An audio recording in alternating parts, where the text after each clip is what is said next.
Ils sont 4 syndicats à avoir appelé à la grève au sein de Radio France, la CGT, le SNJ, Sud et la CFDT. Et pour les 4, les choses sont claires, cette grève est faite pour durer. Pour Sud, la CFDT et le SNJ, c'est parti au moins jusqu'à vendredi, alors que la CGT ne se donne pas de date de sortie de conflit et appelle plus simplement à une grève reconductible, avec dans un coin de la tête évidemment l'idée de faire la jonction avec la grande grève nationale du 5 décembre prochain. Dans le viseur, le plan d'économie voulu par Sybille Veil, la présidente directrice générale de Radio France, qui prévoit la suppression de 299 postes. Les syndicats demandent donc le retrait de ce plan et également que l'État renonce à baisser la subvention publique de 20 millions d'euros comme c'est prévu d'ici à 2022.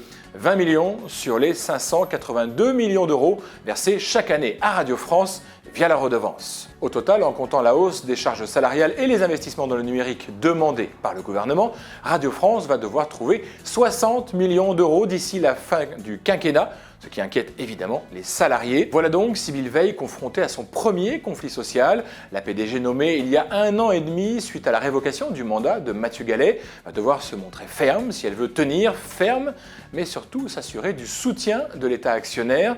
Il faut se souvenir qu'en 2015, Mathieu Gallet, justement, avait été empêché de mener à bien son plan de réforme structurelle à cause des interférences politiques.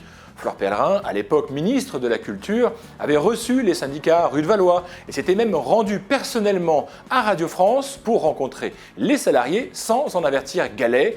Et Fleur Pellerin avait également tué dans l'œuf le projet de l'ex-président de supprimer un des 2 orchestres de Radio France. Au printemps 2015, la grève avait duré 28 jours.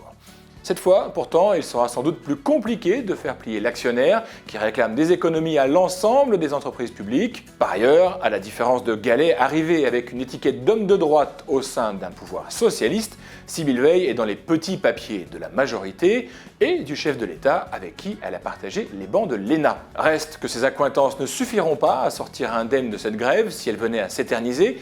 Sybille Veil va devoir démontrer sa capacité à dialoguer avec les représentants du personnel tout en ne déviant pas de son cap.